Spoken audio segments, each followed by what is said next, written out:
सबसे पहले हम ये समझते हैं कि ये नाम कस्टम एक्ट क्यों पड़ा।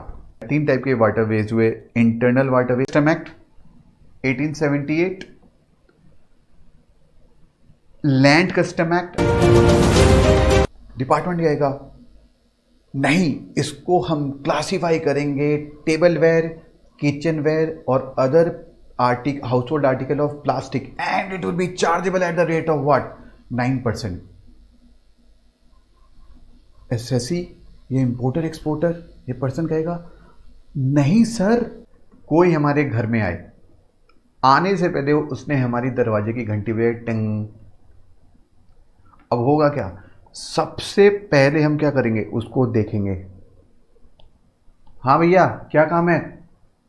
देखो ये है स्लोप, जैसे ये कॉन्टिनेंटल शेल्फ है, ये जैसे क्या आप इंपोर्ट कर सकते हो, नहीं, वो सिर्फ कैनलाइजिंग एजेंसीज। ट्रांसपोर्टेशन डिलीवरी साइनोनिमस वर्ड नहीं है।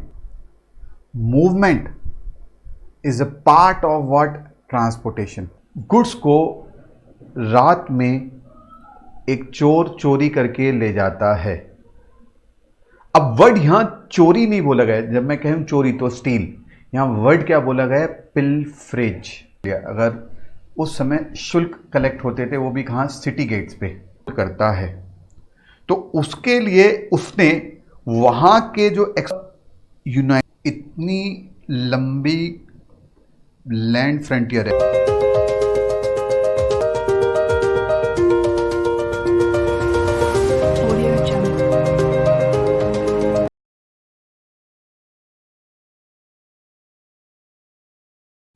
तो शुरू करते हैं हमारा चैप्टर सप्लाई। एल्बर्ट आइंस्टाइन ने बोला था, one of the greatest scientist till date, the toughest thing in this world is to understand tax. वैसे टैक्स है क्या, it is a fine for doing something right. और फाइन क्या है, it is a tax for doing something wrong. तो ये tax है, यानी जो फाइन है लगा something for doing something right.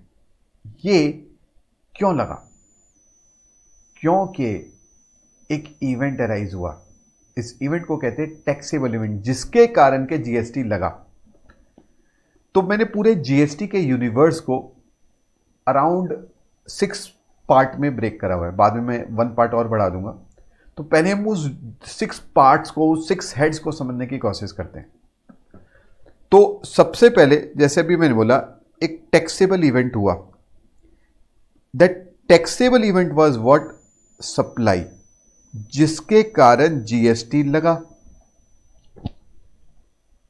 अगर हम 2017 से पहले की बात करें तो टैक्सेबल इवेंट कहते हैं, जैसे मैंने इंपोर्ट किया तो बेल रिंग हुई, टिंग टोंग, चलिए जी गवर्नमेंट पहुंच गई, हमें दीजिए क्या, कस्टम ड्यूटी। हमने उस प्रोडक्ट को, इनपुट को लेके नए प्रोडक्ट में कन्वर्ट किया, फिर गवर्नमेंट पहुंच गई, टिंग टोंग, हाँ जी चलिए लाइए एक्साइज ड्यूटी। हमने उस प्रोडक्ट को बेच दिया, फिर गवर्नमेंट पहुंच गई, टिंग टोंग, चलिए लाइए हमें सेल्स टैक्स, वैट दीजिए। तो अगर आप देखो, हर पॉइंट पे डिफरेंट डिफरेंट तरीके से गवर्नमेंट रिकवर करने की कोशिश करी हमसे, क्या, अ fine for doing something right. ठीक है, तो जीएसटी के अंदर what is a taxable event, that is what, supply. किस चीज की सप्लाई करी हमने, हमने करा सप्लाई ऑफ गुड्स या और सर्विसेज और बोथ। अब जो सप्लाई है इसको हम करेंगे, इसके लिए सेक्शन है, that is section 7 subsection 1 clause A, clause B and clause C. हमें सबसे पहले देखना पड़ेगा कि ये काम उसने सप्लाई किया है नहीं हुआ, वो इन 3 सेक्शनों में ही फॉल करेगा। फिर उसने सप्लाई किया गुड्स और सर्विसेज का। गुड्स एंड सर्विसेज का मीनिंग हमने पिछले चैप्टर में करा था, हम यहां पे फिर रिपीट करेंगे।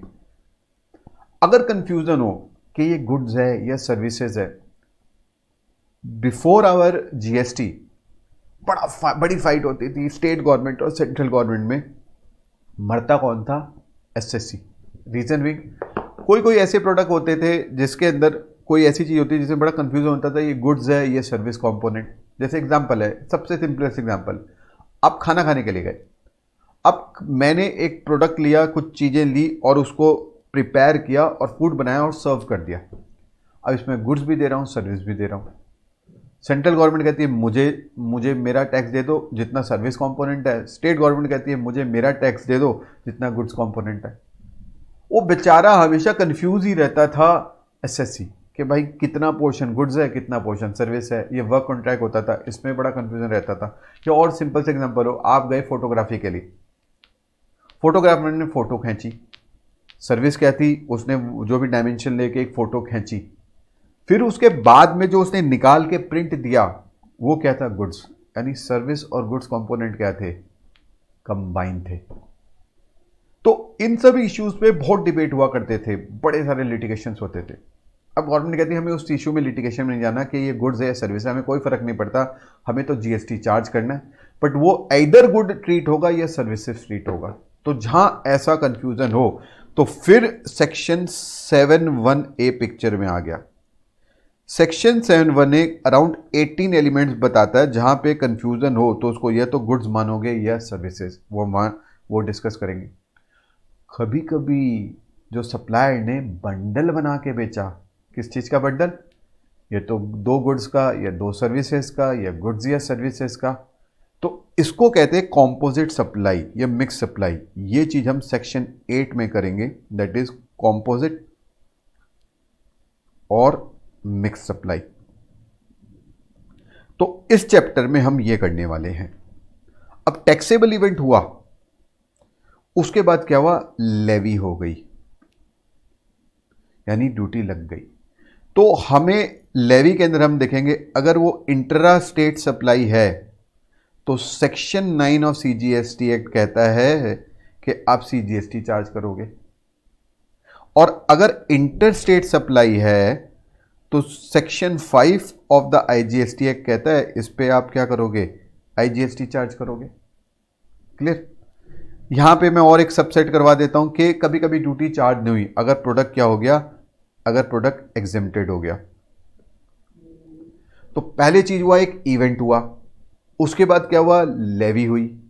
अब भाई लेवी हो गई तो किस वैल्यू पे मैं टैक्स पे करूं, तो थर्ड कंसेप्ट हमारा आ गया वैल्यूएशन, वैल्यू। ये एग्जेम्प्टेड है सेक्शन 10, आप फ्लो देखो, ये सारे सेक्शन आपको आने भी चाहिए, सॉरी सेक्शन 11, सेक्शन 11। अब आया वैल्यू। वैल्यू हमें सेक्शन 15 ऑफ सीजीएसटी एक्ट बताएगा कि व्हाट इज वैल्यू, किस वैल्यू पे जीएसटी पे होगी। वैल्यू डिटरमाइन कर ली, अब मुझे क्या चाहिए, टैक्स रेट। तो यहां पे हम देखेंगे एक जनरल रेट है, जनरल केसेस है, ठीक है, और एक कॉम्पोजिशन वाले हैं।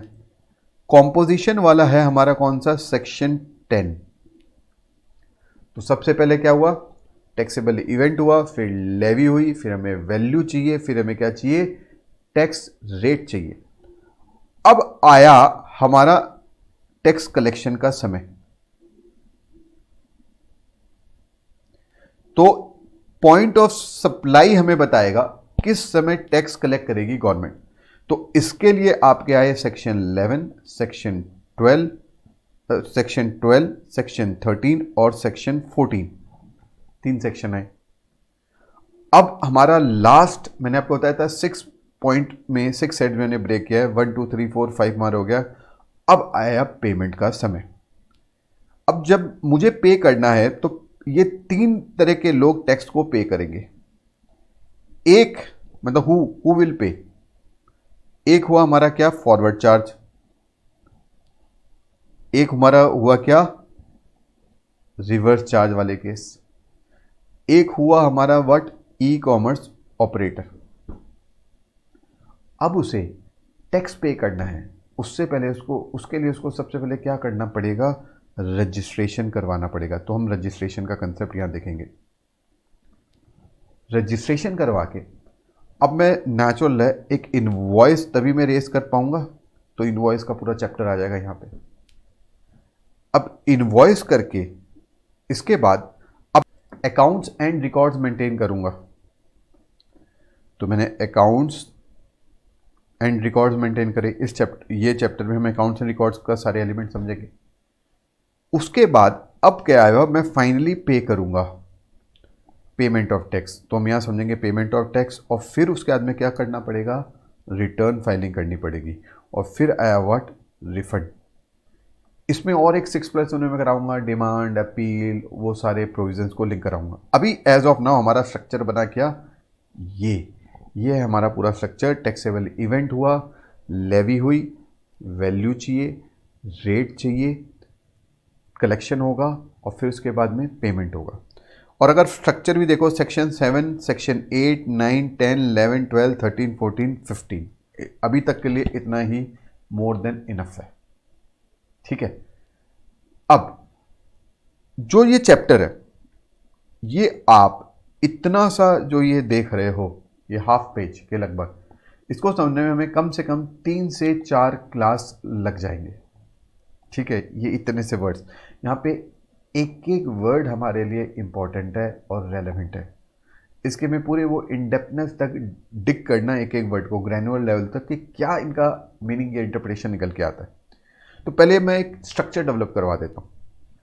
अगर आप देखो सेक्शन 7 सब सेक्शन 1 क्या कहता है, for the purpose of this act the expression supply includes. इसका मतलब जब कभी वर्ड सप्लाई यूज हो रहा है इस एक्ट में, हमें उसकी अंडरस्टैंडिंग के लिए यही आना पड़ेगा इस सेक्शन 7 में। हम उसको सब्स्टिट्यूट नहीं कर सकते अपनी अंडरस्टैंडिंग के बेस पे, यानी उसकी एक बाउंड्री वॉल फिक्स कर दी इस सेक्शन ने।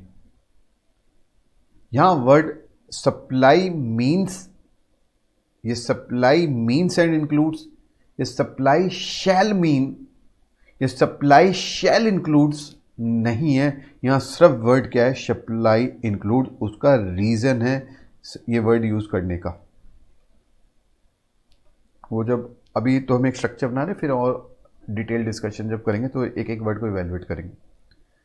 तो सप्लाई इंक्लूड्स, फिर बताया सेक्शन 7(1) ने, सेक्शन 7 सबसेक्शन 1 क्लॉज ए एक जेनरिक मीनिंग दे रहा है सप्लाई की। What is the general meaning of supply? Section 7(1)(b) और 1(c) बोलता है सप्लाई नहीं है। नॉर्मल लेवल पे हम नहीं मानते सप्लाई, बट वो कह रहा है section 7 subsection 1 clause B and clause C ये माना जाएगा, they will be deemed as supply. अगर कुछ कंफ्यूजन हो कि गुड्स है या सर्विसेज है, तो सेक्शन 7(1) हमें क्लासीफाई करना बता रहा है कि ये क्लासीफाई या तो गुड्स होगा या सर्विस। आप इसको देखो, पहले सेक्शन 7(1)(d) होता था, 1 के अंदर ये डी आता था, इससे काफ़ी कंफ्यूजन भी क्रिएट हुआ था। बाद में अमेंडमेंट कर दिया गया, मैंने दोनों पार्ट रिटेन करे, उसका कुछ रीज़न है वो बाद में बताऊंगा। फिर उसके बाद में सेक्शन 7 सब सेक्शन 2 बोलता है नेगेटिव लिस्ट। वो ये कहता है कि ये सप्लाई नहीं मानी जाएगी। और सेक्शन 7 सब सेक्शन 3 बोलता है कि नोटिफिकेशन के वाया क्लैरिफाई किया जाएगा कि ये चीज़ गुड्स मानी जाएगी या सर्विसेज मानी जाएगी। तो जरा पढ़ते हैं पहले generic meaning of word supply. क्या बोला गया? Supply includes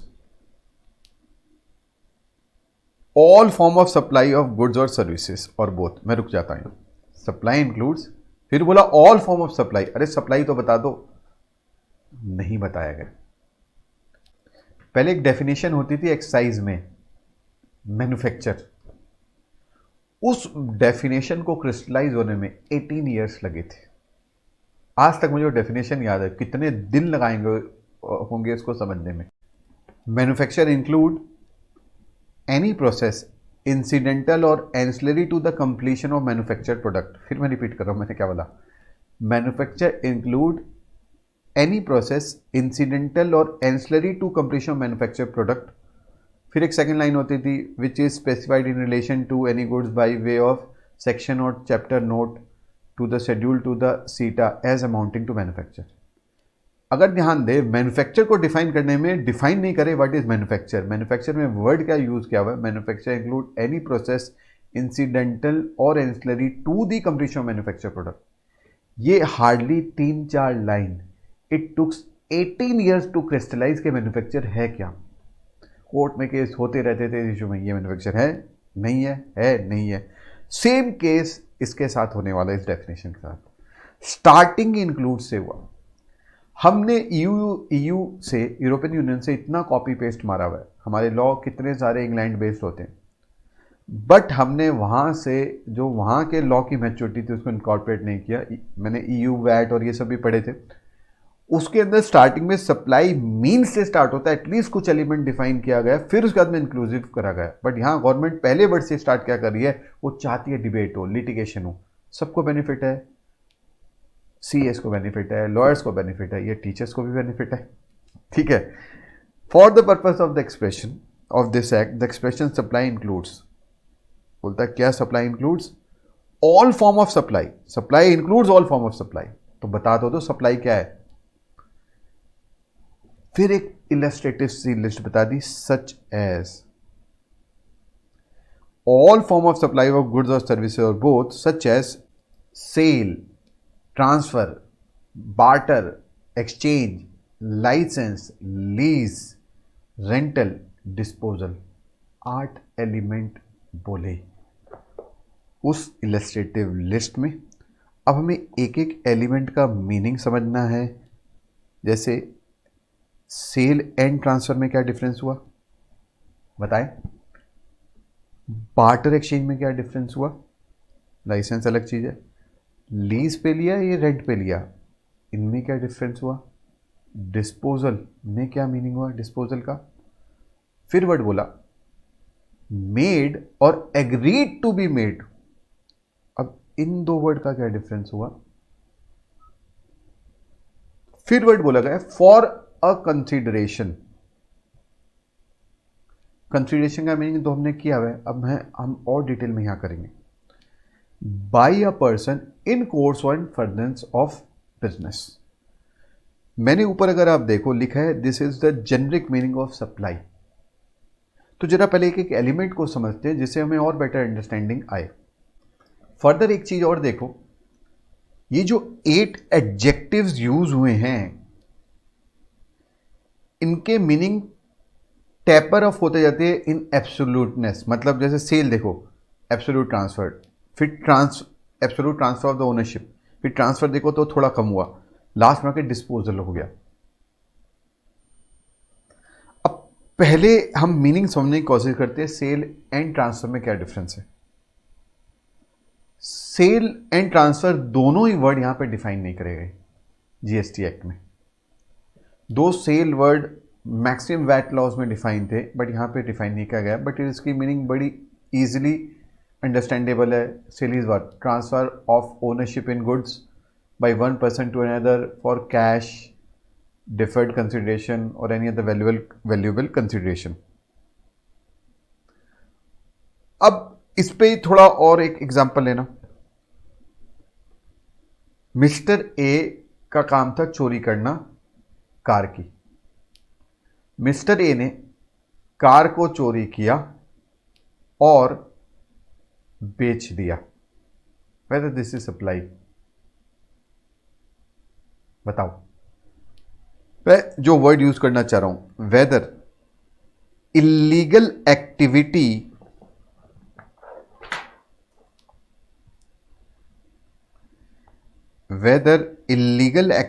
will be treated as sale or not.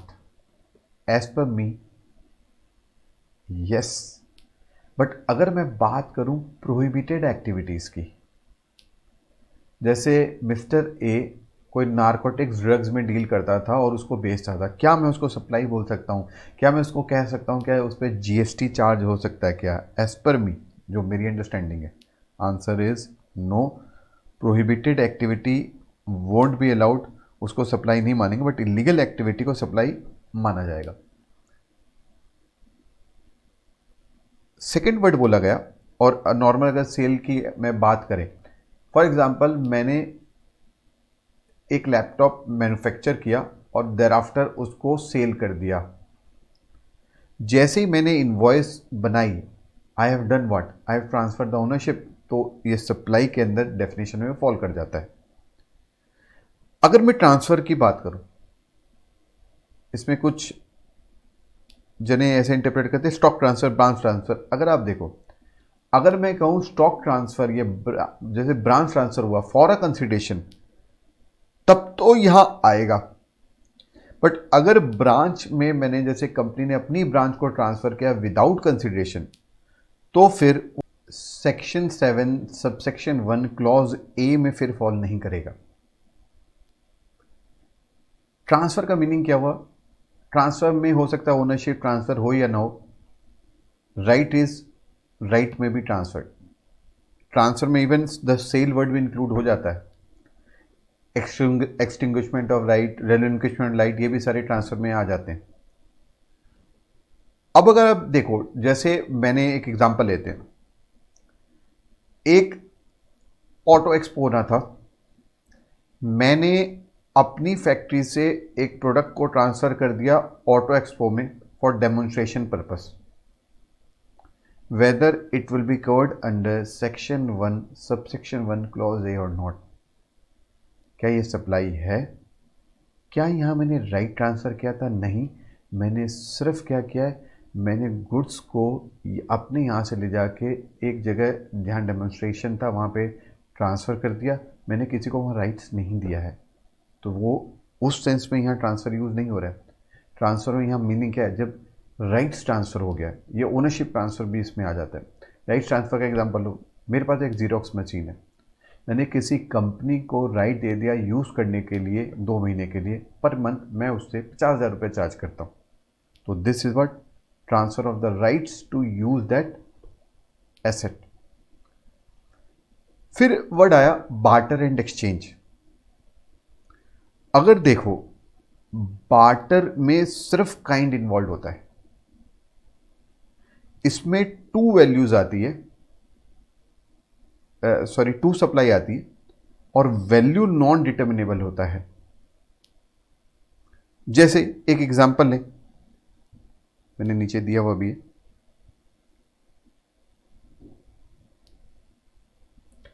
I am a web developer and I need a work contractor for construction of my office. ये कह रहे हैं मैं वेब कोई अच्छी वेबसाइट बना दूंगा, पर मुझे एक ऑफिस भी कंस्ट्रक्ट करवाना है।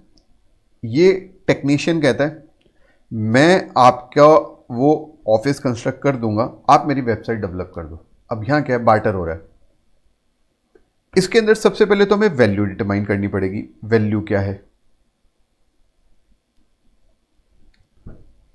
ये हम वैल्यूएशन चैप्टर में देखेंगे। और दूसरा, क्या ये भी जीएसटी चार्ज करेगा, क्या ये भी जीएसटी चार्ज करेगा? अगर इस ट्रांजैक्शन में देखो तो answer is what, yes. But कुछ ये ट्रांजैक्शन फैक्ट्स के बेसिस पे होते हैं, कुछ ट्रांजैक्शन में सिर्फ एक ही पॉइंट पे जीएसटी चार्ज होता है, वो जब आएंगे रेलेवेंट जगह हम डिस्कस करेंगे। So barter involves 2 supply, whether both the 2 supply are subject to GST और नॉट, it's depends on the facts of each case. Exchange के अंदर काइंड प्लस मनी भी होता है, जैसे ओल्ड कार को न्यू कार से क्या एक्सचेंज करना, ठीक है। अब हम बात करें लाइसेंस, रेंटल, लीज, इन 3 वर्ड की। लाइसेंस मतलब क्या हुआ, जैसे मैंने परमिशन दे दी यूज़ करने के लिए गुड्स को, या जैसे ऐसे भी होता है मैंने एक सॉफ्टवेयर डेवलप करा और मैंने आपको लाइसेंस दे दिया कि आप यूज़ कर सकते हो 2 साल के लिए। रेंटल एंड डिस्पोजल वर्ड्स में अगर हम डिफ्रेंशिएट करें, रेंट जो लीज है, सॉरी रेंटल एंड लीज में लेते हैं, रेंट और लीज में, lease is for a more period of time as compare to rent. Lease में काफ़ी सारी टर्म्स कंडीशंस भी होते हैं। अगर हम बात करें जैसे इमूवेबल प्रॉपर्टी रेंट पे ली, तो वो 11 मंथ के लिए हो सकता है, रेंट कंट्रोल एक्ट में स्पेसिफाइड। अगर उससे ज़्यादा हो तो वो लीज पे हमें लेनी पड़ती है। Lease is for more duration period. Even goods can be taken on lease, financial lease, operating lease, ये सब आपने करा हुआ है, हम आगे भी करेंगे सब। फिर वर्ड यूज हुआ डिस्पोजल। डिस्पोजल मतलब क्या हुआ? Alienation of my ownership to an asset. मेरे पास कोई ओनरशिप थी, मैंने डिस्पोज ऑफ कर दिया। अगर मैंने डिस्पोज, अब यहां पे एक चीज याद रखना, एक है मैंने डिस्काउंटेड सेल पे कोई प्रोडक्ट बेचा, वो इस टर्मिनोलॉजी में नहीं होगा। मैंने डिस्पोज ऑफ किया फॉर कंसिडरेशन। तो इन आठों के आठों इलस्ट्रेटिव लिस्ट में, सच एज आठों के आठों इलस्ट्रेटिव लिस्ट में कंसिडरेशन होना ही चाहिए। अगर कंसिडरेशन नहीं हुआ तो इसका एक्सेप्शन है section 7(1) subsection C. This is the exception. And all this thing if they are not in course and furtherance of business, इसका एक्सेप्शन है सेक्शन 7 सबसेक्शन 1 क्लॉज बी। अब यहां पे एक वर्ड यूज हुआ। अभी अगर आप देखो, जो मैंने स्ट्रक्चर आपको वहां पे लिखवाया था, पहले क्या हुआ? टैक्सेबल इवेंट, फिर हुआ लेवी, फिर हुआ कलेक्शन। क्या levy can be before taxable event? Taxable event क्या था? Supply, that is fixed. Can levy be before taxable event? Answer is what? Yes, because अगर आप देखो यहां वर्ड क्या है? मेड और agreed to be made. Agreed to be made का मतलब क्या हुआ? कि अगर एडवांस भी रिसीव हो गया तो टैक्सेबल हो जाएगा। तो मैं सप्लाई सब्सिक्वेंटली करूंगा। मैंने आपको कहा मुझे एडवांस में फीस दे दो, फिर उसके बाद जाके मैं आपको सर्विस दूंगा। So whether that advance amount is also taxable? Answer is what? Yes. अभी जो वर्ड आया मेड और एग्रीड टू बी मेड, जो एग्रीड टू बी मेड, जो एडवांस आया, तो शुरू में जब जीएसटी आया तो बोला गया कि भाई चाहे आप, अगर हम और एक डायमेंशन में अलग सेल से देखें तो ये लगा किस पे? इधर मैन्युफैक्चरर पे या ट्रेडर पे या सर्विस प्रोवाइडर पे। जो मैन्युफैक्चरर ट्रेडर थे उनके अंदर एडवांस में कभी भी एक्साइज ड्यूटी नहीं लगती थी, ना वैट लगता था। तो there was lot of retaliation from the manufacturing and trading sector, क्योंकि उनको बोला गया कि आप एडवांस पे भी जीएसटी पे करोगे। अब रिटेलिएशन होने का बड़ा लॉजिकल रीजन है। सर्विसेज के अंदर एज सच मेरा कोई इन्वेस्टमेंट नहीं हुआ। हाँ, मैंने वो नॉलेज एक्वायर करने के लिए वो सब किया, बट एज सच कुछ इन्वेस्टमेंट नहीं हुआ। बट जब मैं बात करूं किसी प्रोडक्ट की, जैसे मेरे पास कोई आया बंदा कि मुझे ना ये इतने गुड्स चाहिए, मैंने कहा यार मुझे अभी मेरे पास गुड्स है नहीं, मुझे बनाने पड़ेंगे, मुझे खुद रॉ मटेरियल परचेज करना पड़ेगा, थोड़ा पैसा दे दे एडवांस में, फिर मैं बना के तुम्हें दे दूंगा। फॉर एग्जाम्पल जैसे 1 लाख का उसे प्रोडक्ट चाहिए, उसने मुझे 10,000 एडवांस दिया। तो जब उसने मुझे 10,000 एडवांस दिया, क्या उसने उसमें कैलकुलेट किया कि जीएसटी 18% है, ये और लो साथ में? नहीं। तो जैसे मेरे पास 10,000 आए, वो मेरे को मेरे वर्किंग कैपिटल के लिए चाहिए, और गवर्नमेंट क्या करी, उस 10,000 रुपये पहले 1,800 रुपये निकाल के मुझे दे दो। So there were lot of resistance from the manufacturing and trading sector. इसी कारण एक नोटिफिकेशन आया, नीचे चाहो तो एक एस्टिक मार्क करके लिख भी सकते हो वहां पे, ठीक है, नीचे मैंने वो दिया हुआ है, लिखना as per notification number 66 oblique, as per notification number 66 oblique 2017 manufacturer and traders. मैं एक सिंपल वर्डिंग में यहाँ लिख रहा हूँ, जब टेक्निकल एलिमेंट आएगा तब हम डिस्कस करेंगे टाइम ऑफ सप्लाई में। Manufacturer and traders are not required to pay GST on advances. As per notification number 66/2017, manufacturer/trader are not required to pay GST on advances. तो एज ऑफ नाउ वो सिर्फ किसके अंदर है? Services में। तो वहाँ वर्ड है सप्लाई ऑफ गुड्स, मैंने एक सिंपल से वर्डिंग में आपको लिखा दिया। एक और चीज, एक वर्ड होता है एक्टिविटी और ट्रांजैक्शन। ठीक है।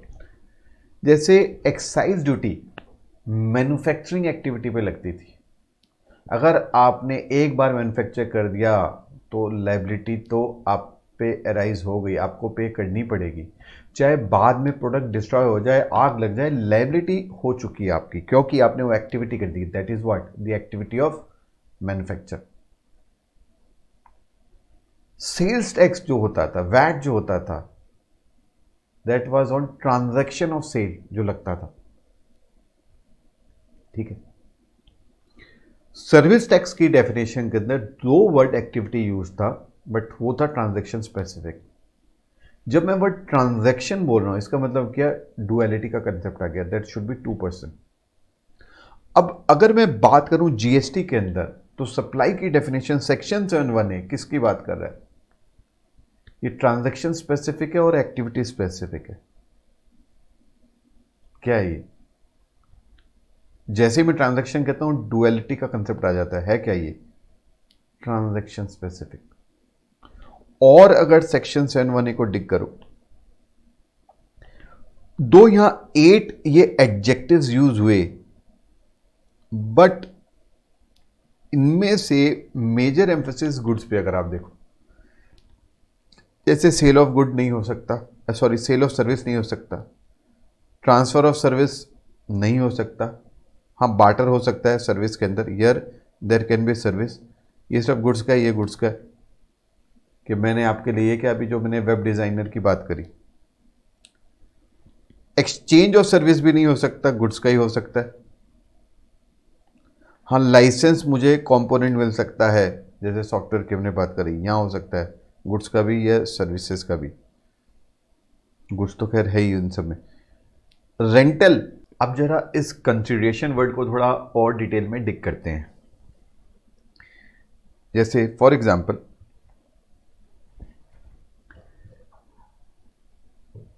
इन भाई साहब ने कुछ एक्टिविटी कैरीड आउट करी, जिसके कारण कॉमन मैन बड़ा इमोशनल हो गया। जैसे आपने देखा भी होगा सड़कों पे या ट्रेन्स के अंदर, वो कुछ बच्चे होते हैं, पता नहीं वो कुछ करते हैं एक्टिविटी, और बड़े इमोशनल मतलब लोगों को करके वो कुछ पैसे ले लेते हैं। तो क्या मैं कह सकता हूं इन्होंने एक एक्टिविटी करी। अब देखना यहां पे एक वर्ड मैं आपके अंदर आपके जवान पे लाना चाहता हूं, एक टेक्निकल वर्ड। इन्होंने कुछ चीज सप्लाई करी, कुछ एक्टिविटी तो करी, इन्होंने उनको पैसे दे दिए। तो whether I can say that money is consideration और नॉट, बताओ। बड़ा रेयर मैंने कभी देखा है वो टेक्निकल वर्ड कुछ निकल के आते हैं। दूसरा चीज पर मैं आंसर अभी थोड़ी देर में दूंगा, शायद आपको याद आ रहा होगा, ये आपने देखा भी होगा, जब उत्तराखंड में बाढ़ आया था, कॉमन मैन के अंदर भाव जागा और उसने पैसे भेजे, ताकि वो पैसे, उसने हो सकता कोई इंस्टीट्यूशन के पास भेजे, वो पैसे वो बाढ़ पीड़ित जो भी है उनके काम में आ जाए। पहली चीज, क्या ये अमाउंट जो भेजा और सामने वाले ने, हुसएवर, कोई इंस्टीट्यूशन में किसी एनजीओ को मैंने पैसे भेजे, उसने वो एक्टिविटी कैरीड आउट करी, क्या मैं इस चीज को जो उसने करा है, क्या इससे मैं कहूं ये सप्लाई है? और इसको जो इसने मनी भेजा उस पर्टिकुलर काम के लिए, क्या इसको मैं कहूं ये कंसिडरेशन है क्या? दूसरा चीज, बाढ़ आई तो छेदी सिंह जी के अंदर भी भावना जाग गई। होता क्या, जब तक आदमी की सब चीज ठीक चलती रहती है तो अकड़ बनी रहती है, जब चीजें बिखरती है तब उसकी अकड़ थोड़ी ढीली होती है। तो छेदी सिंह जी के मन में आया, यार दिन भर पाप ही करे मैंने पूरे जीवन, तो चलो मैं कुछ पुण्य का काम भी कर लेता हूं। अब उन्होंने एक स्पेसिफिक पैसे भेजे कि जब तक मंदिर नहीं बन जाता तब तक पुजारी जी आप शंख बजाओगे उस जगह। इन्होंने मनी भेजी और आप मुझे रोज वो फोटो भेजोगे या ऑनलाइन आओगे, दिखाओगे कि आपने पूजा की या नहीं की। अब इन्होंने सप्लाई किया, क्या इसको मनी को मैं कंसिडरेशन बोलूं? मैं भी चार एग्जांपल ले रहा हूं, उसके बाद में कुछ वर्ड्स पुट करना चाहूंगा। पहले आप सोचो। थर्ड, मैंने पैसे दिए कि जैसे शमशान घाट के बाहर वहां पे लिख दो donated by the great this, मैंने मनी दिए और व्हाटएवर उन्होंने ये एक्टिविटी सप्लाई कर दी। क्या इसको कंसिडरेशन बोलूं या नहीं इस मनी को? तीन चीज मैंने बोली यहां पे। और एक, बाबा जी ने बड़ा ही अच्छा प्रवचन दिया, सप्लाई करी, भक्तगण सेंटी हो गए, क्या था जो लेके आए थे, क्या था जो लेके जाओगे, जो लिया वो यहीं लिया, जो दिया वो यहीं दिया, उन्होंने पैसे डाल दिए बाबा जी के पास। क्या इससे मैं कहूं ये कंसीडरेशन है क्या? सर अब बता ही दो। आते हैं, आप एक एक लाइन लिखते जाओ, 4-5 लाइन वहां जो जगह है। फर्स्ट वाले केस में अगर आप देखो, क्या मैंने जब पैसे दिए, वेदर दिस इज मनी और कंसिडरेशन?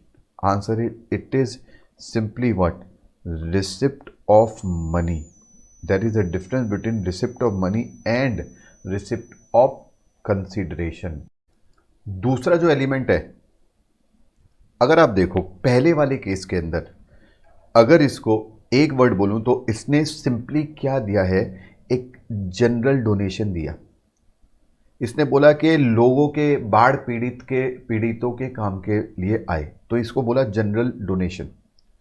अब यहां पे मैंने बोला कि पुजारी जी वहां पे शंख बजाएंगे, इसका मुझे स्पेसिफिक वो चाहे फोटो या कुछ भी ऐसा आना चाहिए ऑनलाइन। तो यहां पे this is called what? Specific grant या specific donation with the stipulation कि आपको ये करना पड़ेगा, यानी कंडीशन अटैच है। बट तीसरे वाले केस में ये मनी नहीं हुआ है, ये एक्चुअल में क्या है? ये है कंसीडरेशन। वो बेसिकली वहां पे क्या कर रहा है? एडवर्टाइजमेंट कर रहा है मेरी। ठीक है, मैं लिखवा दूंगा आपको 2-3 लाइन इस पे। तीसरा एग्जाम्पल लो, इन्होंने जो भी एक्टिविटी करी गई, जो भी सप्लाई किया, क्या इनको जो पैसा मिला, whether it can be called consideration? Answer is what? No, क्योंकि यहां पे कोई ऐसा कॉन्ट्रैक्चुअल रिलेशनशिप नहीं था। ठीक है, कॉन्ट्रैक्चुअल रिलेशनशिप नहीं था कि मैं अगर ये चीज सप्लाई करूं तो आपको मुझे देना ही पड़ेगा, नहीं तो मैं कोर्ट में घसीट के ले जाऊंगा। तो 3 एलिमेंट हमने डेवलप करे, और चौथा फिर उसके बाद मैं आपको लिखा देता हूं। कॉमन मैन ने पैसे दिए सरकार को, टैक्सेस दिए, और हमें एवज में मिलता है क्या? इतनी बढ़िया सड़कें बारिश के समय, ये दिल्ली की सड़कें हैं और सबसे main area that is ITO. ठीक है, एवज में हमें मिलता है ये। चलो हमें उससे क्या मतलब? कॉमन मैन टैक्स दिया और हमें सड़क बना के दिया गया, तो क्या मैं इस टैक्स को बोल दूं ये दैट इज कंसिडरेशन और नॉट? फिर I am looking for certain specific word in this, पर क्यों? I never get an answer in the class. अब अगर इस ट्रांजैक्शन के अंदर आप देखो, there is no direct and immediate link between the supply which has been done and the tax component. तो मैंने 4 लाइन आपको डेवलप करी है, लिखो आप, फटाफट से लिखो। There is difference between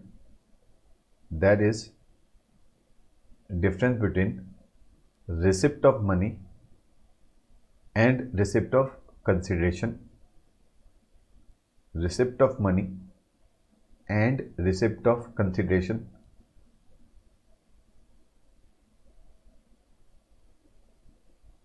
first point खत्म। Second point,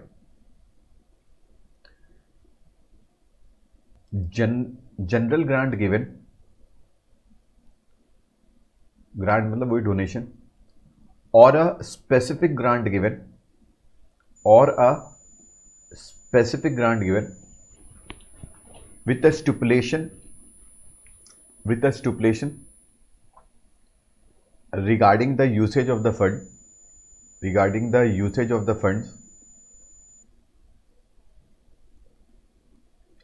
cannot be considered as consideration,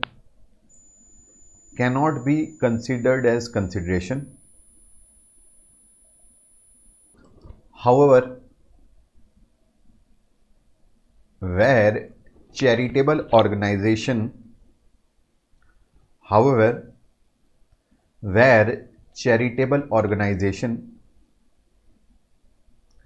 is obliged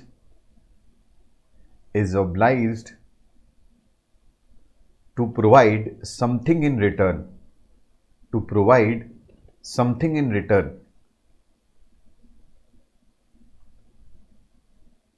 for instance, for example,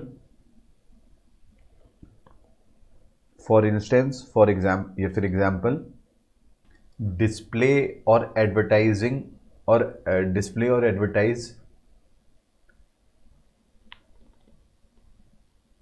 of the name of the donor,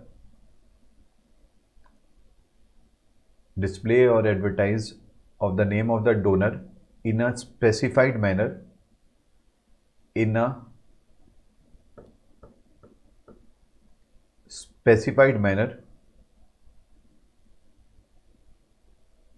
to give desired advantage to the donor.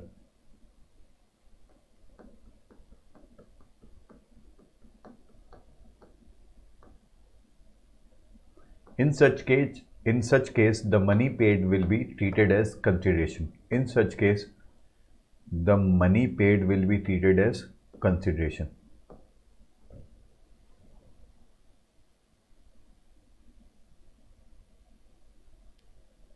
देख लिया?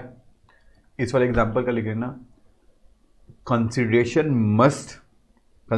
Must arise out of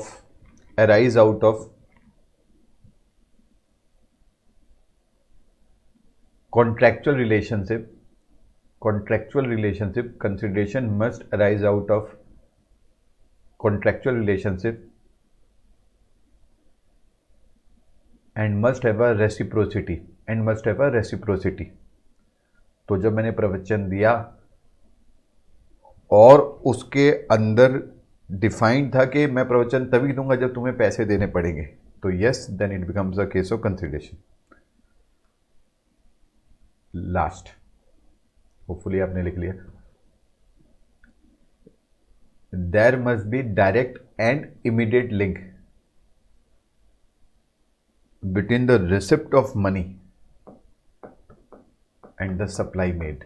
अब इसमें कोई direct immediate link नहीं है कि कौन सा पैसा कहाँ गया, वो कोई लिंक भी नहीं है. There must be a direct and immediate link between the receipt of money and the supply made.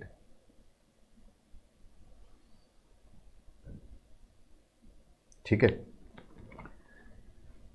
एक लाइन और मैं बस ऐड करवाना चाहता हूं यहां पे. हम जैसे अभी मैंने आपको बोला कंसिडरेशन में 4 चीज आई. क्या? मनी, अदरवाइज यानी काइंड. तीसरी मैंने आपको बोली कुछ एक्ट करना, ये फोरबेरेंस. हम इन वर्ड्स को और डिटेल में डिग करेंगे जब हम वैल्यूएशन चैप्टर करेंगे, तब हम बहुत डिटेल में डिग करेंगे. अभी यहाँ पर सिर्फ एक word specify, what is money. अभी एक जनरल सा, मैं वैसे इसकी टेक्निकल डेफिनेशन है, अभी आप एक बस एक जनरल इवैल्यूएशन समझ लो. मनी मतलब क्या हुआ? ऑब्वियसली कैश रिसीव हुआ, ये बैंक पेमेंट हुई, चेक रिसीव हुआ, प्रोमिसरी नोट या कुछ भी, या फिर क्या फॉरेन करेंसी मनी मानी जाएगी? यस. एक होता है पीपीआई, प्रीपेड इंस्ट्रूमेंट्स, वो भी मनी आती है, वो आगे डिस्कस करेंगे, जैसे आरबीआई ने रिकॉग्नाइज किया, वो सब हम वैल्यूएशन चैप्टर में करेंगे. यहाँ पे मैं सिर्फ एक वर्ड ऐड करना चाहता हूँ. मैंने कोई सप्लाई करी, सामने वाले ने मुझे 10 बहुत ही पुराने ओल्ड कॉइन थे वो दे दिए, 10 रुपए का कॉइन था बहुत पुराना। अब क्या ये 10 रुपए जो दिया उस 10 रुपए को मैं कंसिडरेशन बोलूं या नहीं? अब इसके लिए एक टेक्निकल वर्ड होता है, currency held for its numismatic value. Numismatic value क्या आता है? साइंस ऑफ कॉइन्स वॉइन्स ये सब होता है, ओल्ड कॉइन्स जो होते हैं, जैसे कितने लोग स्टैम्प भी रखते हैं, ठीक है, पुराने वाले, इनकी एक अलग ही वैल्यूएशन होती है। तो उस दो मैंने रिसीव किया एक 10 रुपीज़ का old coin, that won't be consider as money. अब वो मनी नहीं करा जाएगा क्योंकि डेफिनेशन इन मनी से एक्सक्लूडेड है। आप चाहो तो पहले चैप्टर को खोल सकते हो और वहां पे देख भी सकते हो मनी की डेफिनेशन, सेक्शन 2 सब सेक्शन 75 में स्पेसिफाइड है, ठीक है, आप उसको देख सकते हो। चाहे तो वहां लिखा हुआ है currency held for its numismatic value, उसको नहीं माना जाएगा, दैट इज मनी, तो एक्सक्लूड कर दिया जाता है। तो जरा बढ़ते हैं आगे। अब हम कर रहे थे supply, section 7 sub section 1 clause A, 8 forms of supply for a consideration. अब आगे अगर बढ़े, यहां वर्ड है by a person in A course और अ फर्दरेंस ऑफ बिजनेस, वर्ड बोला गया है। जब मैं कहता हूं इन कोर्स, इसका मतलब क्या हुआ? ड्यूरिंग। और जब मैं कहता हूं फर्दरेंस, मतलब फ्यूचर के लिए। मैं सीए हूं, मैं रिटर्न फाइलिंग कर रहा हूं, मैं ऑडिटिंग कर रहा हूं, मैं टैक्स रिटर्न फाइल कर रहा हूं, मैं सेक्रेटेरियल कंप्लायंसेस का काम कर रहा हूं। This is in course of my business, जो मैं एक्टिविटी कैरीड आउट कर रहा हूं। इन फर्दरेंस ऑफ बिजनेस, मेरा काम बढ़ गया, तो मेरा काम बढ़ गया, मैंने सोचा चल मैं साउथ में भी एक ऑफिस खोल लेता हूं। तो अगर मैं साउथ में ऑफिस खोलता हूं, उसके लिए मैं कुछ एसेट्स खरीद रहा हूं, ये सब कर रहा हूं, तो that is what? In furtherance of business में कुछ एक्टिविटी कैरीड आउट कर रहा हूं, ठीक है। ये मीनिंग है in course and furtherance of business का। इस पे 2 एग्जाम्पल भी सीबीआईसी ने दिए थे। जैसे अगर इन्होंने कार को परचेज किया अपने पर्सनल यूसेज के लिए और उसको बेच दिया, तो क्या मैं इसको कहूंगा it is in course and furtherance of business? Answer is what? No. तो अगर आप देखो, Rishabh buys a car for his personal use and after a year sells to a car dealer, sale of car by Rishabh to the car dealer is not a supply under the CGST act because supply is not made in course and furtherance of business. Same और एक example CBIC ने दिया, जैसे कोई जना गया और उसने ओल्ड गोल्ड ज्वेलरी को सेल कर दिया, whether this will be considered as supply by him? Answer is what? No. अब मैं थोड़ा चेंज करता हूं, ये जो ये राम जी ने कार डीलर को अपनी पुरानी कार बेची, एवज में कैश मिला, ठीक है, ओल्ड कार दी, तो इस पे राम जी को जीएसटी चार्ज नहीं करेंगे। मैं चेंज कर रहा हूं, इन्होंने ओल्ड कार दी, इन्होंने एवज में न्यू कार दी, उसके साथ ओल्ड कार के साथ उन्होंने कैश भी दिया। अब देखो ट्रांजैक्शन घूम गया है, ये जो न्यू कार है क्या ये सप्लाई है? Yes, for a dealer it is what? Supply. इसी एग्जांपल में अगर मैं ज्वेलरी की बात करूं, इन्होंने अपनी ओल्ड ज्वेलरी के अगेंस्ट कोई न्यू ज्वेलरी ले ली, ओल्ड काफी भारी थी, न्यू थोड़ी हल्की थी, चलो, तब ऐसे केस में क्या इसको सप्लाई माना जाएगा? Yes, from the jeweller perspective ये सप्लाई हो जाएगा। अगर फर्स्ट ट्रांजैक्शन में उसने कैश दिया, अगर आप डिफ्रेंशिएट कर रहे हो, फर्स्ट ट्रांजैक्शन में ज्वेलर ने कैश दिया और मैंने old jewellery the, I am a supplier, but whether it is in course and furtherance of business, नहीं, मैं इसका काम ही नहीं करता। दूसरे वाले एग्जांपल में अब वो ज्वेलर सप्लायर बन गया क्योंकि उसने नई ज्वेलरी दी, एवज में ओल्ड ज्वेलरी ली। तो ये था मीनिंग, मैं आपको पढ़ने के लिए भी टाइम दे दूंगा, डोंट वरी, इन कोर्स और फर्दरेंस ऑफ बिजनेस। तो अब ऐसे करते हैं, एक बार चार्ट ड्राफ्ट करते हैं हमारा इस चैप्टर का। तो मैंने आपको रिकॉल कराओ, पहली बात क्या बोली थी, पहली चीज क्या हुई, टैक्सेबल इवेंट हुआ, फिर क्या हुई, लेवी हुई, ड्यूटी लग गई, टैक्स लग गया, किसी भी ट्रांजैक्शन में ही होता है। अब जब लेवी हुई, नेक्स्ट चीज मुझे क्या चाहिए, दैट इज व्हाट, वैल्यू। फिर मुझे क्या चाहिए, रेट। फिर क्या हुआ, collection, that is time of supply. फिर क्या हुआ, पेमेंट, और सारे पॉइंट। ठीक है, ये हमारा जो स्ट्रक्चर था। अब इसी चीज को हम टैक्सेबल इवेंट को एक पूरा चार्ट इस चैप्टर में बनाते हैं। एक चार्ट के अंदर हम कोशिश करते हैं, अगर आप अपने हाथ से बना रहे हो, मैं आपको एक गाइडेंस दे दूंगा, वो आपको बहुत समय तक रिटेन रहेगा। तो हम टैक्सेबल इवेंट वाले चार्ट को जरा आगे बढ़ाते हैं, इसी को फर्दर करते हैं। जब हम कहते हैं सप्लाई, फर्स्ट चीज, ठीक है, तो सप्लाई के अंदर supply of goods and services, बस ये इतने से एलिमेंट में हम पूरा वो कवर करने की कोशिश करेंगे। सप्लाई कहाँ डिफाइन था, मैंने आपको बताया, जब भी हमें उसको टैक्सेबिलिटी लेवल में लाना है तो सेक्शन 7(1)(a), सेक्शन 7(1)(b या सेक्शन 7(1)(c) के अंदर ही हमें लेके आना पड़ेगा।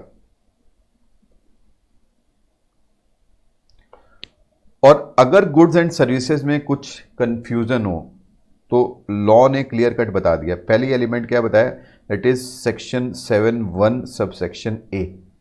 वो बताता है ये गुड्स माना जाएगा या सर्विसेज। ये टोटल 18 एलिमेंट्स है। सेक्शन 7(1)(c) ये टोटल 4 एलिमेंट्स है।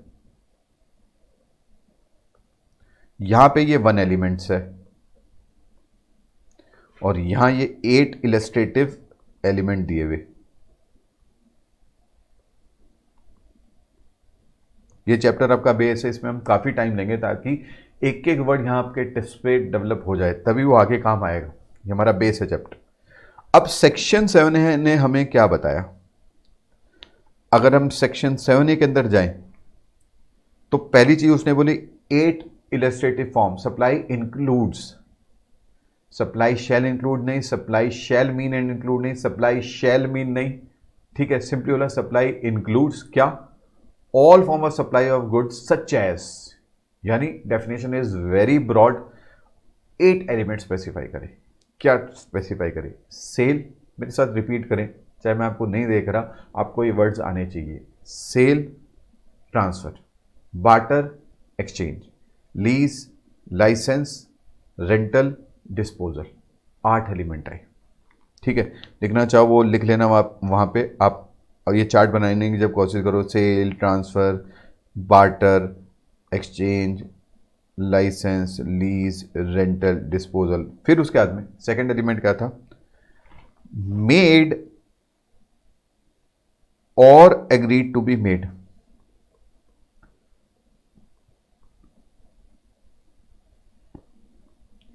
एग्रीड टू बी मेड का मतलब क्या हुआ, advance is also what, taxable, but goods के केस में मैंने आपको लिखा दिया 66/2017 सप्लाई ऑफ गुड्स के अंदर वो टैक्सेबिलिटी के रेंज में उसको नहीं लेके आता।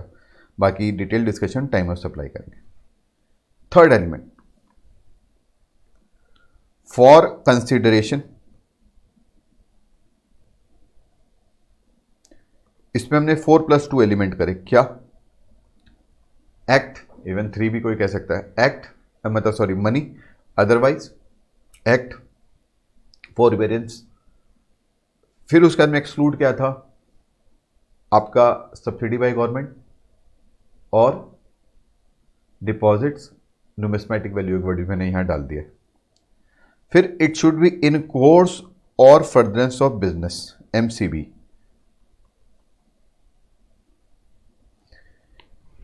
एक फिर से आपको रिकॉल करा दूं, बिजनेस की जो डेफिनेशन थी मैंने शुरू में वो करवा दी थी। बिजनेस क्या, एक है जनरल लेवल पे डेफिनेशन बिजनेस की, business group, trade, commerce, manufacture, वो सारे के सारे वर्ड्स, ठीक है, बेटिंग, वेजर, ये सब सारे। इंसिडेंटल एक्टिविटी भी बिजनेस आ जाएगी, इररिस्पेक्टिव ऑफ द वॉल्यूम। ये जनरल में 3 वर्ड आए। और फिर स्पेसिफिक लेवल पे मैंने आपको एक निमोनिक्स भी दिया था, सुप्रीम कोर्ट को HRA दिया गवर्नमेंट ने, एस कमेंसमेंट और स्टार्टिंग ऑफ बिजनेस, यानी कमेंसमेंट और क्लोजर बिजनेस के अंदर भी अगर मैंने कुछ एक्विजिशन की, that will deem to be what, business. See, अगर याद हो तो क्लब, एसोसिएशन, उनके मेंबर्स के बीच में कोई ट्रांजैक्शन हुई तो। एच, होल्डर ऑफ ऑफिस ने अगर कुछ रिसीव किया। सीए का मैंने एक एग्जांपल दिया था कि एक आउटसोर्स सीएफओ कंसेप्ट का, याद है। R, race club. A, admission. G, government, when activity is any activity transaction taken by central or state government as public authority, अगर आपको शायद याद हो। ये था हमारा पहली चीज जो अभी तक हमने करी है। तो अगर आप देखो इतने से एलिमेंट से हमारा ये सारा का सारा डेवलप हो जाता है।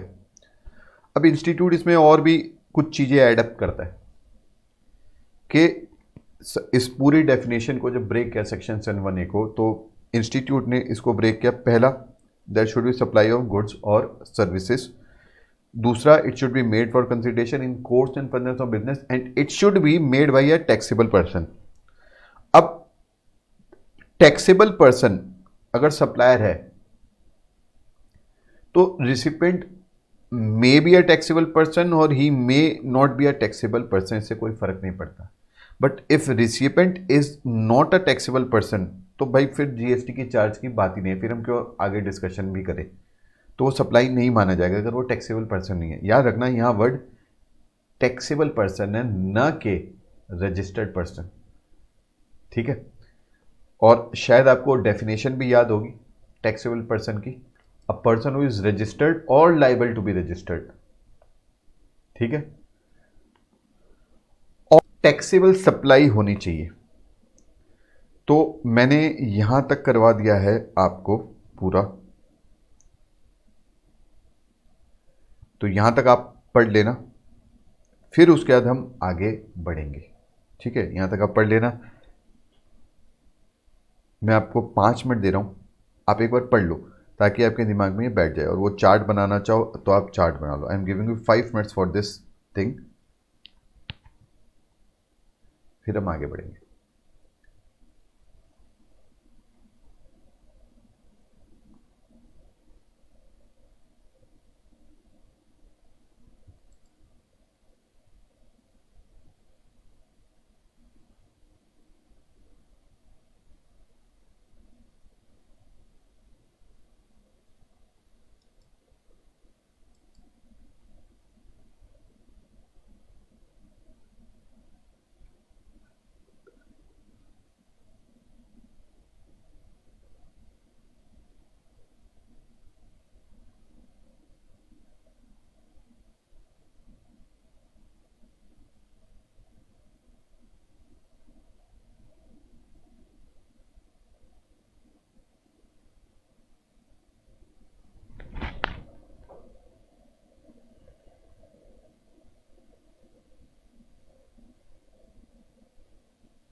अब करते हैं सेक्शन 7 सबसेक्शन 1 क्लॉज बी।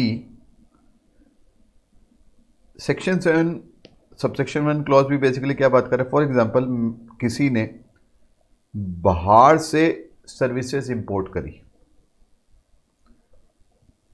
ऐसे केस में बोला गया है कि आप रिवर्स चार्ज पे जीएसटी पे करोगे, उसको सप्लाई माना जाएगा। पहले जरा पढ़ते हैं क्या कहता है section 7 subsection 1 clause B. Import of services,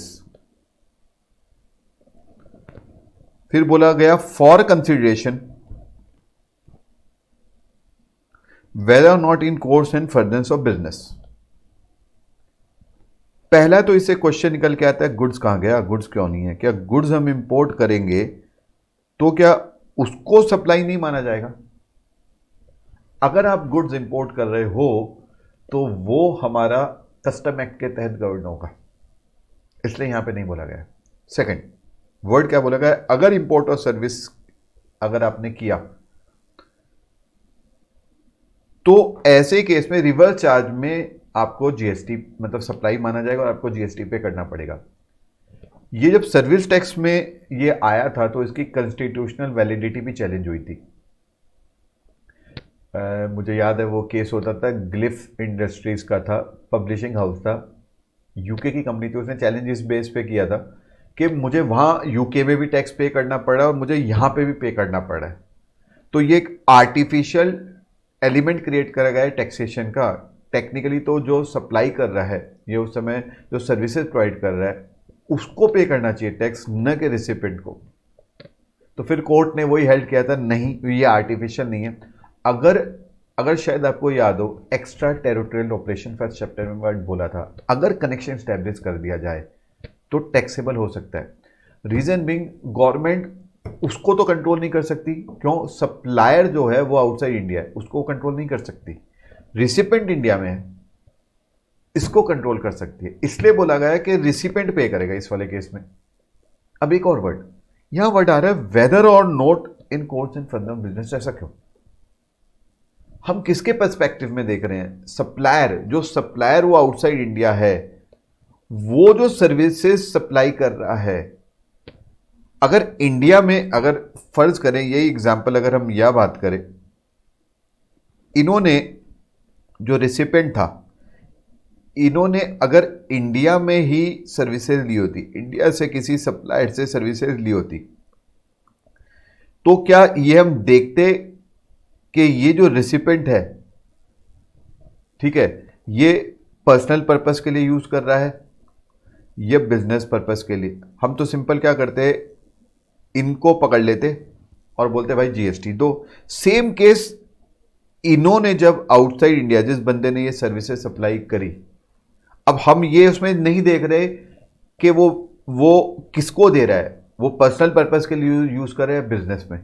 इसी कारण इस रिसिपेंट को बोला गया आपको रिवर्स चार्ज में जीएसटी पे करना पड़ेगा। That is the logic, weather not in course and furtherance of business.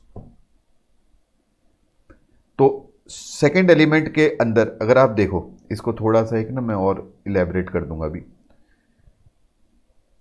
Section 7(1)(c) एक लाइन पढ़ते हैं, फिर तीनों के अंदर एक डिफरेंशिएशन क्रिएट करते हैं।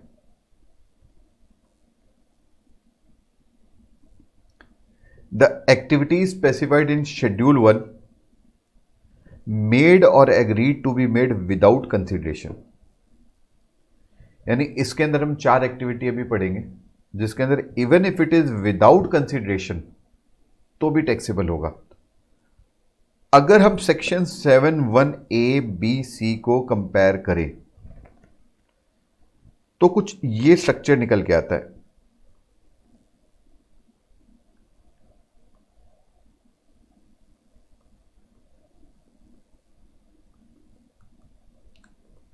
और सेक्शन 7(1)(c) हम कुछ पैरामीटर्स पे कंपैरिजन करते हैं। स्पेसिफाइड फॉर्म ऑफ सप्लाई है,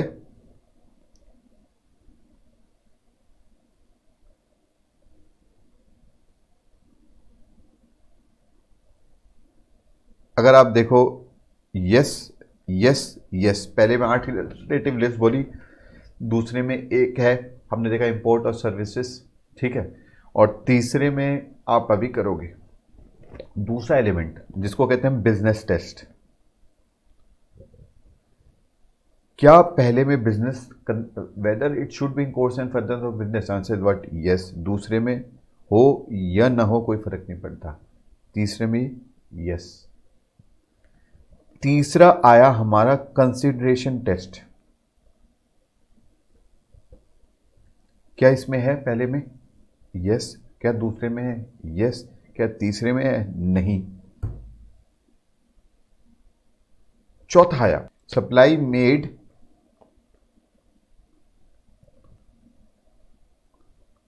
और एग्रीड टू बी मेड। पहले में दोनों में यस है, दूसरे में अगर आप देखो मेड तो है, एग्रीड टू बी मेड नहीं है। तीसरे में अगर देखोगे तो मेड तो है but agreed to be made नहीं है। ये पैरामीटर्स अभी तक के हमारे निकल के आते हैं।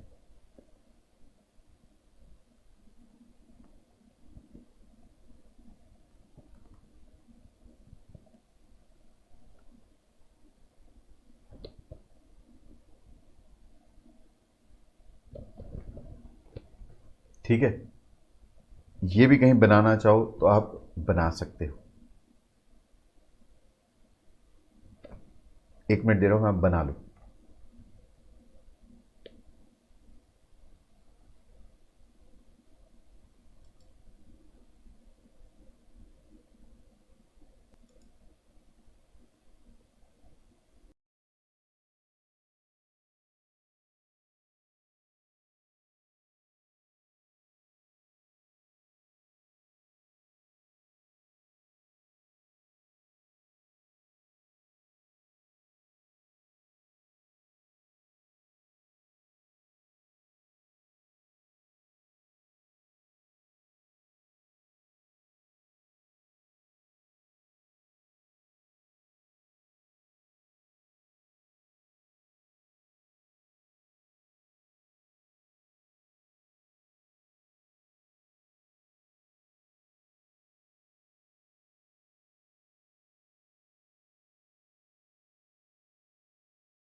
तो अगर आप देखो अभी तक हमने क्या किया, सेक्शन 7(1) ने हमने क्या, व्हाट, रिपीट विथ मी, हमें एक एक वर्ड प्लॉट करना है। वो बोल रहा था supply includes all the 8 forms of illustrative supply बोली गई। ठीक है, supply include all form supply such as sale, transfer, exchange, barter, lease, licence, rental, disposal, made और agree to be made for consideration in course और furtherance of business. Section 7 subsection 1 clause B क्या बोल रहा था, import और service for consideration whether और not in course और furtherance of business. इसको हम एक कंपैरेटिव एनालिसिस वाले सेक्शन क्लॉज का करेंगे जब हम सेक्शन 7 सबसेक्शन 1 क्लॉज सी के अंदर 4th पॉइंट पे डिस्कशन करेंगे। तो बहुत सारे इसमें परम्यूटेशन कॉम्बिनेशन मैं आपको बताऊंगा वहाँ पे, क्योंकि यहाँ पे अगर मैं बोलूँ अगर मैं इंपोर्ट और सर्विस करता हूँ विदाउट कंसिडरेशन तो क्या वो टैक्सेबल होगी क्या, उसके कुछ कंडीशन है, वो हम सेक्शन 7 सबसेक्शन 1 क्लॉज सी में डिस्कस करेंगे।